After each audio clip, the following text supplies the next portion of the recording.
Bonjour, aujourd'hui nous sommes à Eguisheim. On va à la rencontre du domaine MAN, domaine en biodynamie de 12 hectares avec de grands crus. On y va!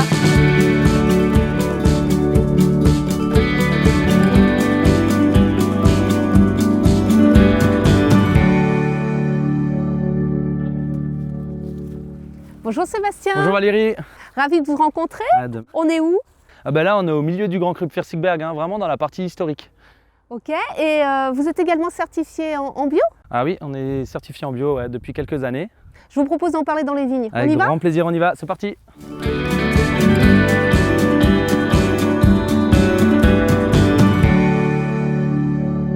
On se retrouve dans une autre parcelle du Pfirsigberg et là je voudrais qu'on parle plutôt des grands principes de la culture en bio.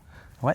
Alors nous on est certifié en bio depuis 2004, enfin on s'est reconverti en 2004, il y a 4 ans pour avoir le droit à la certification.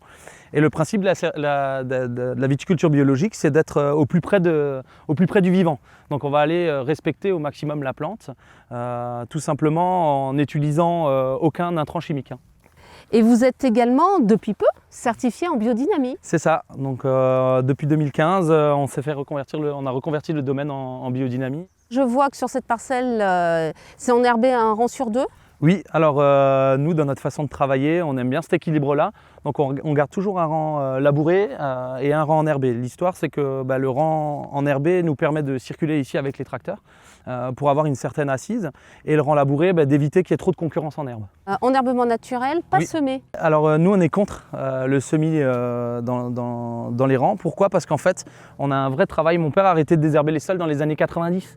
Donc aujourd'hui, on a une diversité de plantes, que ce soit plein de légumineuses. Ce qui est planté beaucoup en ce moment, c'est les légumineuses, parce que l'intérêt d'une légumineuse, c'est qu'elle capte l'azote de l'air et elle la restitue à la plante. Et donc nous, naturellement, on n'a pas besoin de regarder cette diversité de plantes. Il y a une réelle diversité. Il y a une complexité, on n'a pas besoin de ça aujourd'hui. Donc c'est une utilisation à la fois du calendrier lunaire, mais il y a aussi des préparats. Exactement. Donc le calendrier lunaire, Donc le calendrier lunaire, bien sûr, on suit, en fonction du calendrier lunaire, il y a différents types de jours. On a des jours racines, des jours fruits, des jours feuilles. Et donc on ne va pas faire les mêmes interventions dans les vignes à ce moment-là. Et à la cave aussi d'ailleurs. Et par la suite, bien sûr, 2 préparats obligatoires. Donc un qui s'appelle 500, l'autre 501. Silice de corne, bouse de corne. Donc le premier est de la bouse de vache qu'on va mettre dans de la corne pendant 1 an, qu'on ressort au bout d'1 an. Et la silice de corne à elle, c'est de la silice qu'on va mettre dans de la corne aussi pendant 6 mois dans le sol, et qu'on va récupérer là avec une certaine force de vie et qu'on va pulvériser sur le feuillage. L'idée, la silice, on dit que c'est le 2e soleil de la vigne. Donc lui fait la connexion. Ouais, ça fait la connexion avec ce qui se passe là-haut. Et donc l'équilibre, c'est le milieu, c'est la plante. On cherche l'équilibre, les forces du sol et les forces de ce qu'il y a là-haut. Et on cherche l'équilibre.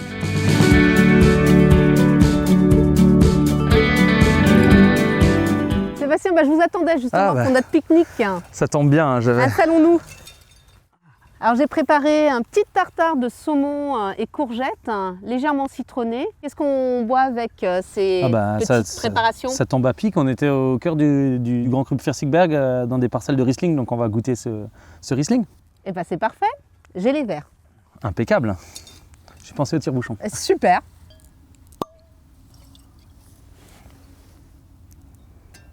À votre santé Sébastien. À la vôtre. Ah, le nez est extrêmement expressif.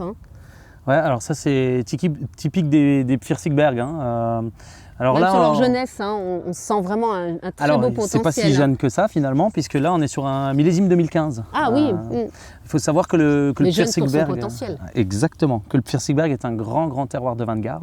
Et puis là on est sur un millésime solaire en plus de ça, un millésime 2015. Mais on est quand même sur quelque chose de très subtil, très fin, très élégant. C'est frais, ça garde énormément de fraîcheur. Quand vous êtes en biodynamie, vous concentrez et les aromatiques et les couleurs. On va le passer en bouche. On va le goûter quand même.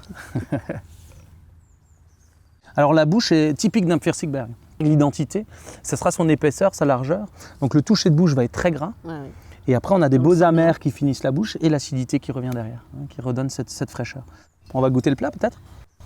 Alors petit tartare de saumon et concombre légèrement citronné. Bon là c'est pique-nique, mais sinon on pourrait se faire peut-être un petit carpaccio de Saint-Jacques si on avait la cuisine adaptée. Complètement, parce que le gras du Pfirsigberg irait très bien avec le côté un petit peu sucrayant de la Saint-Jacques et bien sûr le côté iodé du Riesling, là sans problème, on va se faire plaisir. On va déguster ça ensemble.